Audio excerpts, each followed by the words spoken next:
Shalom, salam sejahtera di dalam nama Tuhan Yesus Kristus. Bapak Ibu sekalian yang saya kasihi di dalam nama Tuhan Yesus Kristus. Kita tetap akan berada dalam tema-tema dasar dari Alkitab ya. Karena walaupun ada beberapa tayangan saya ya yang naik ya di atas tema-tema dasar ya, tetapi saya lebih mengutamakan kepada tema-tema dasar ya. Sebagai contoh tema dasar ya yang sering digagal pahami oleh para pendeta Tritunggal ya, yang sebenarnya mereka itu bukan pendeta Kristen, tetapi mereka itu adalah mewakili kaum Nasrani ya. Nasrani itu adalah penyembah Yesus manusia ya. Mereka gagal memahami bahwa Yesus itu sudah mati di kayu salib ya, bangkit dan sudah naik ke surga pada tahun 33 Masehi ya. Mereka gagal memahami itu. Bahkan mereka menganggap bahwa firman yang adalah Allah yang lahir dari Maria itu mereka anggap itu sudah Tuhan, sudah Allah, gitu ya. Itu yang sering digagal pahami, ya, sehingga menjadi olok-olokan oleh para pemeluk agama lain, ya. Sebagai contohnya, kalau Allah itu lahir, ya, siapa bidannya? Nah, lalu ada lagi yang mengatakan orang Kristen itu kok Allahnya mati, Tuhannya mati. Kok bisa mati gitu kan ya? Tuhannya bisa makan. Nah, itulah yang jadi olok-olokan di luar sana ya.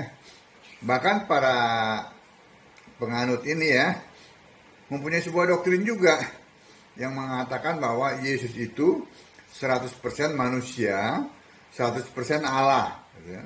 Mereka tidak pernah baca Alkitab dengan benar ya. Nah, itu semuanya salah. Karena kalau Yesus itu 100% manusia, ya maka dia mewarisi dosa Adam dan tidak layak untuk mati di kayu salib. Ya. Padahal dia tidak berdosa dan tidak berbuat dosa. Untuk itu dia layak mati di kayu salib sebagai korban tebusan manusia berdosa. Ya. Juga dikatakan bahwa 100% manusia, 100% Allah. Jadi olok-olokan, kok Allah bisa mati di kayu salib? Begitu kan? Padahal Alkitab mengatakan bahwa Allah itu roh. Sementara yang mati di kayu salib itu adalah manusia. Jelas kan?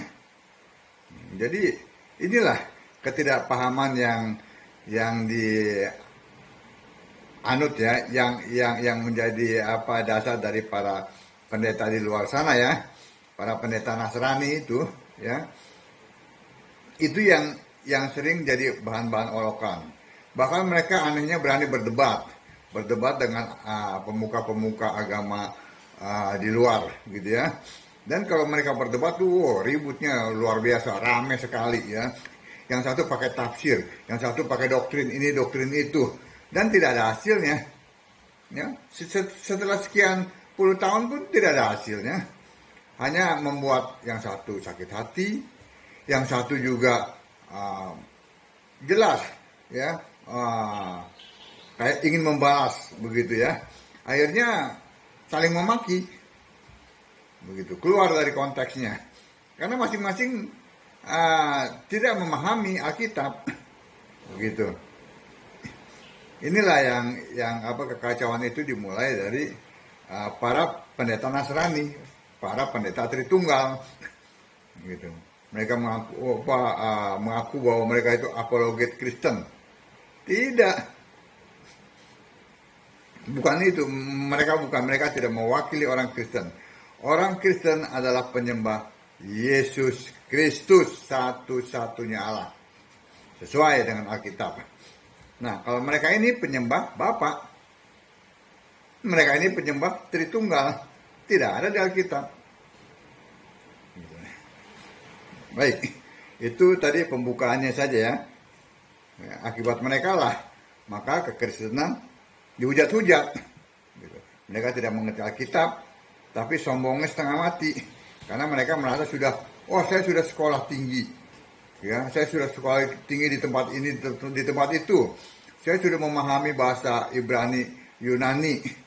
Ya berulang kali saya katakan ya, walaupun kalian bisa berbahasa Yunani dan Ibrani ya, itu orang Ibrani ya, begitu lahir mereka itu sudah diajar untuk bahasa Ibrani.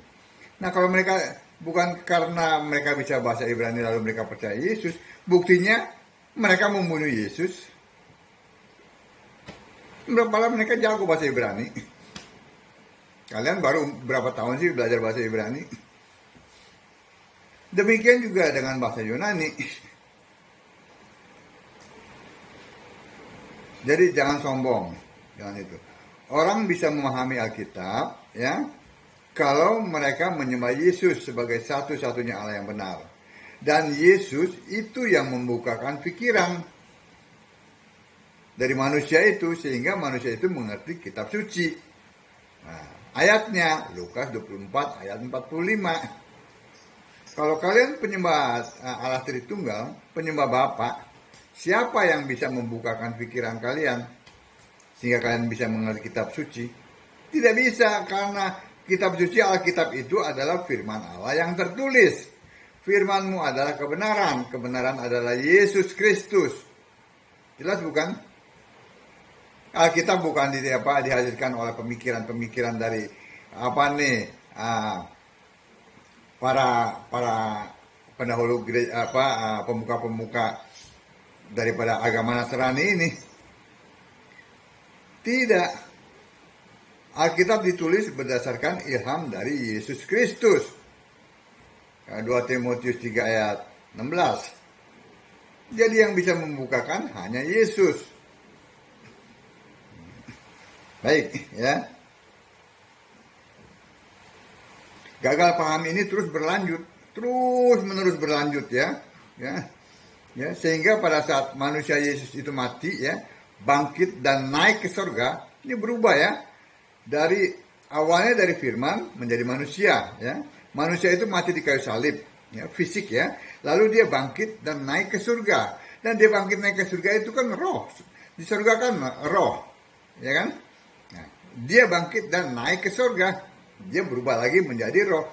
Dan itu sudah berlangsung dari tahun 33 Masehi.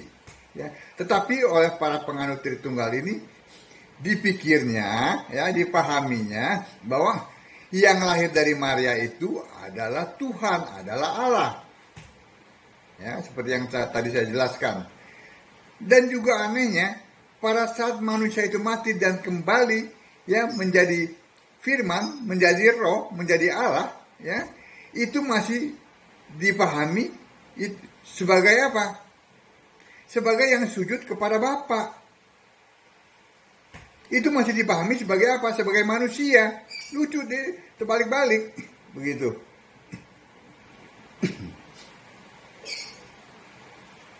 Juga, ini para penganut Tritunggal ini ya, pendeta-pendeta Nasrani itu, ya, tidak memahami bahwa Tuhan adalah Allah.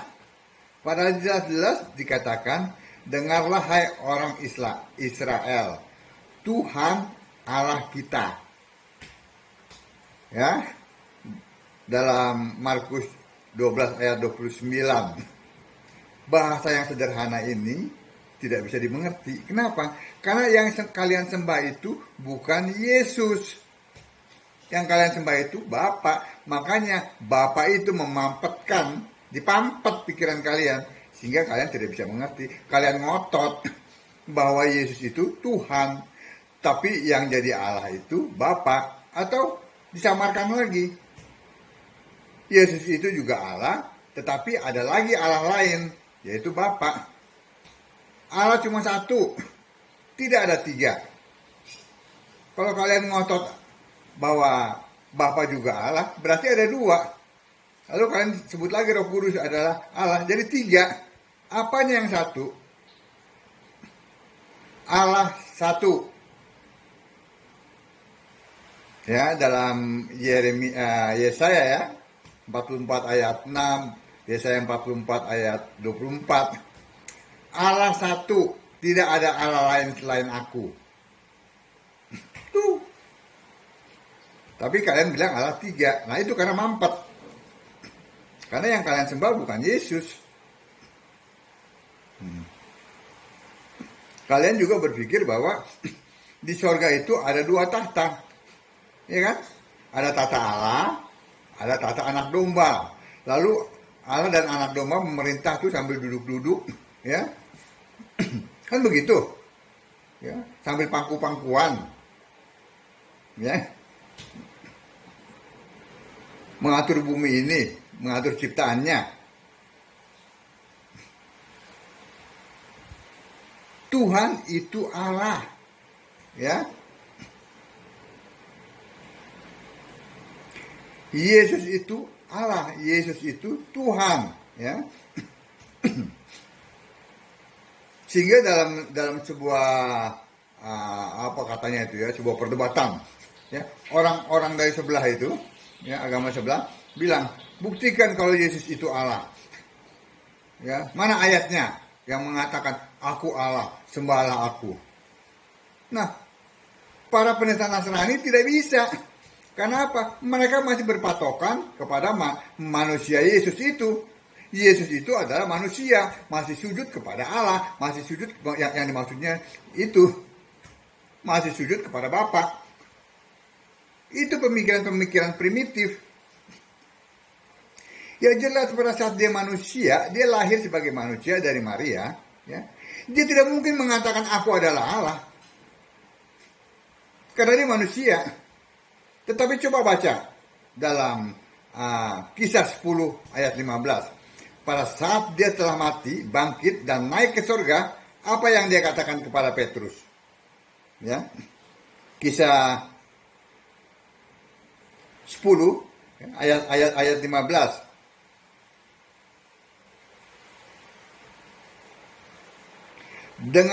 Kedengaran pula untuk kedua kalinya suara yang berkata kepadanya, apa yang dinyatakan halal oleh Allah, tidak boleh engkau nyatakan haram. Sebagai Allah dari sorga, dia berkata kepada Petrus, apa yang Allah katakan, ya, halal tidak boleh engkau nyatakan haram. Itu. Sebagai Allah, dia berbicara. Tetapi sebagai manusia, ya tidak mungkin dia katakan aku adalah Allah. Nah inilah yang digagal pahami oleh para pendeta Tritunggal, para pendeta Nasrani itu, yang tidak mengerti konteks waktu. Kapan firman yang roh itu ya menjadi manusia, menjadi fisik, dan kapan kembali lagi yang fisik itu menjadi roh. Itu yang tidak pernah dipahami. Semuanya sama.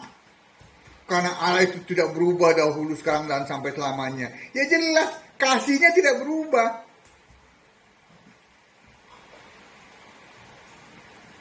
Tapi yang berubah apanya? Ya tadi, roh menjadi fisik untuk mati di kayu salib, ya, menjadi manusia.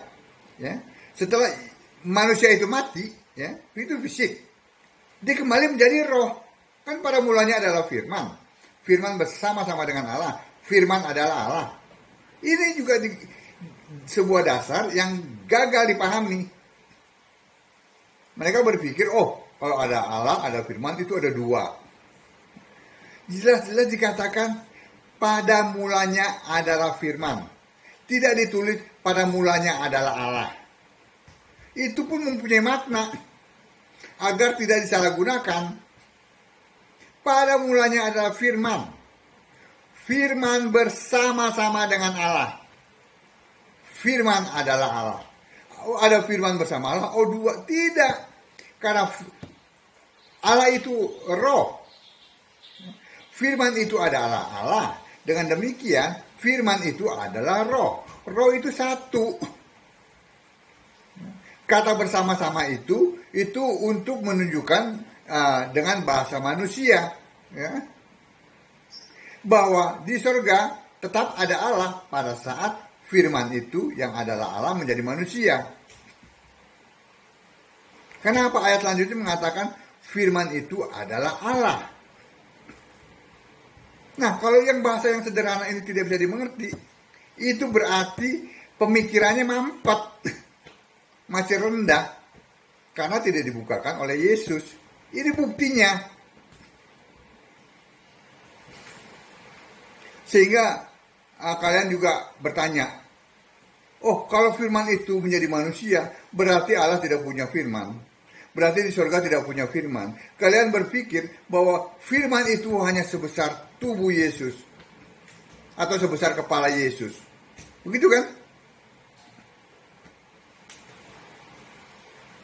Itu makanya buang sembahlah Yesus sebagai satu-satunya Allah yang benar, maka pikiran akan dibukakan sehingga mengerti kitab suci. Allah Maha Kuasa, Allah satu, Allah Roh, Tuhan adalah Allah. Ya. Jadi inilah permasalahan yang sering timbul. Kalau kalian tidak mengerti mengenai kitab suci, jangan pernah sok-sok jadi apologet, ya. Apalagi mengatasnamakan orang Kristen. Jangan. Orang Kristen tidak butuh itu, ya. Kekristenan, ya, hanya membutuhkan orang-orang yang mau dijadikan alat oleh Yesus untuk memberitakan Injil. Nah, kalian pada saat mendengar Injil, kalian berpikir hanya mengenai kitab, kan? Kitab Injil Markus, Matius, Lukas, Yohanes. Tidak. Injil adalah Kristus. Ya, Markus 1 ayat 1. Injil belum ada, ya. Jaraknya ribuan tahun dengan Abraham. Injil itu sudah diberitakan kepada Abraham. Mengerti? Nah, orang-orang kekristenan itu hanya membutuhkan itu, membutuhkan orang-orang yang dipilih oleh Yesus. Tidak membutuhkan kalian sok-soknya berdebat, tetapi tidak memakai ayat-ayat Alkitab. Andai kata memakai ayat-ayat Alkitab, tidak mengerti konteks waktu. Ya kan? Ngaku-ngaku apologet Kristen, padahal bukan, kalian bukan. Kalian hanya membuat keributan. Gitu. Sudah mengerti itu ya. Lalu sumber masalah itu dari kalian. Ya. Nah, ini apa kata Alkitab? Ya. Yesus adalah nama, ya, yang diberitakan oleh malaikat ketika firman menjadi manusia. Disuruh oleh malaikat diberi nama Yesus. Yang lain itu harus diberi nama Yesus. Ya, yang Yohanes 1 ayat 14, Lukas 1 ayat 31. Perhatikan konteks waktu, ya. Ketika masih bayi, ya, sampai umur 30-an, ya, ya.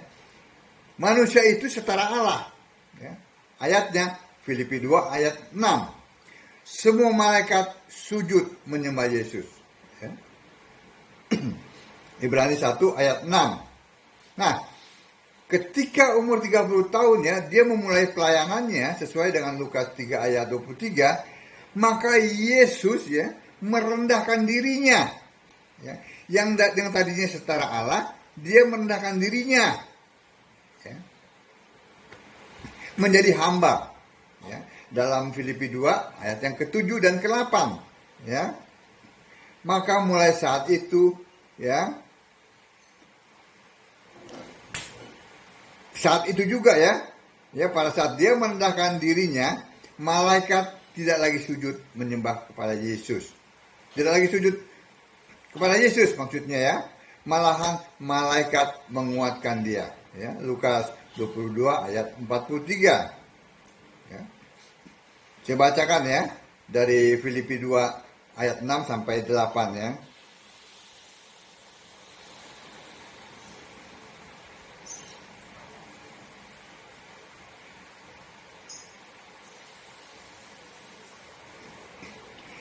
Yang walaupun dalam rupa Allah tidak menganggap kesetaraan dengan Allah itu sebagai milik yang harus dipertahankan, melainkan telah mengosongkan dirinya sendiri dan mengambil rupa seorang hamba dan menjadi sama dengan manusia.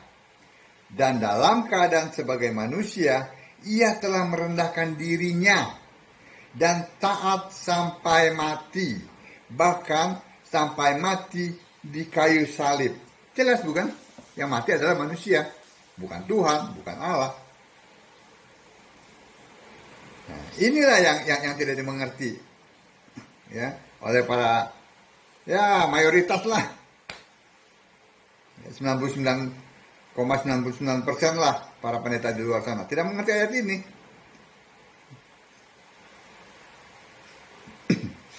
Lalu dia mati di kayu salib, lalu dia bangkit sesuai dengan Kisah 2 ayat 36. Dia menjadi Tuhan dan Kristus. Nah, saat dia bangkit itulah dia menjadi Tuhan dan Kristus. Tapi pada saat dia mati dalam keadaan sebagai manusia. Lalu dia menampakkan dirinya selama 40 hari untuk membuktikan bahwa dia hidup. Lalu dalam Kisah 1 ayat 9, dia naik ke sorga. Dan dia kembali menjadi firman. Kan pada mulanya adalah firman. Firman bersama dengan Allah. Firman adalah Allah. Lalu ayat 14-nya dari Yohanes 1 itu, dia menjadi manusia. Lalu mati di kayu salib, dia kembali lagi menjadi firman yang adalah Allah, kembali ke surga. Saat ini dialah di sana, dia di surga sebagai firman, tetapi tidak lagi memakai nama itu. Dia memakai namanya yang baru, yaitu Anak Domba. Dan nanti kedatangannya, dia sebab itu tidak ada lagi kata perkawinan firman atau perkawinan Yesus, tidak, tapi dikatakan perkawinan Anak Domba. Jadi kembali lagi seperti Yohanes 1 ayat 1, dia firman dan Allah, dan Anak Domba dan Allah. Jadi ada satu tahta di surga, tahta Allah dan tahta Anak Domba, itu sama. Karena Allah adalah satu, Roh itu satu.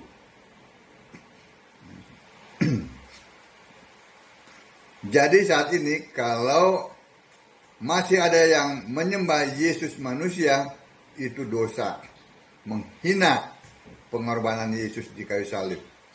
Berarti dia belum mengakui Yesus mati di kayu salib dan sudah bangkit. Dan saat ini, konteks waktu ini, saat ini dia adalah Allah di sorga. Amin. Kiranya apa yang saya sampaikan ini dapat membuat sebuah pencerahan lagi kepada Bapak Ibu sekalian, bahwa Bapak Ibu itu tidak kalah dengan para pendeta yang gelarnya panjang-panjang itu. Mereka tidak mengerti Alkitab. Buktikan, tadi sudah saya buktikan. Sebab itu baca Alkitab, sembahlah Yesus sebagai satu-satunya Allah yang benar, maka kita akan dibukakan pikiran kita sehingga kita mengerti kitab suci. Shalom.